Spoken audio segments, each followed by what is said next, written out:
அர்த்தத்துக்கும் அது சாமியாக இருந்தாலும் ஆடும், அமானுஷமாக இருந்தாலும் ஆடும். அப்போ இதை எப்படி கண்டுபிடிக்கிறது? என் வீட்டில் ஆடுறாங்க, அது தெய்வமா, கெட்ட சக்தியா, தெய்வ சக்தியா? எப்படி கண்டுபிடிப்பீங்க சொல்லுங்க பாப்பா.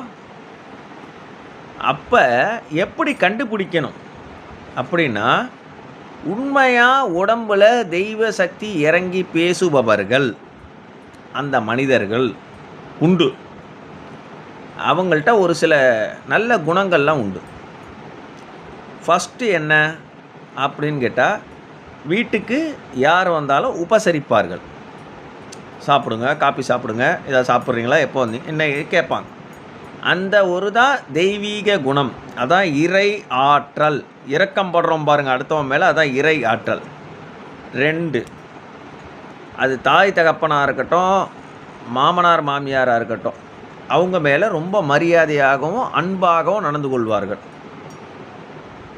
2, 3, இதுதான் முக்கியமானது, எல்லாத்தையும் பார்த்துங்க.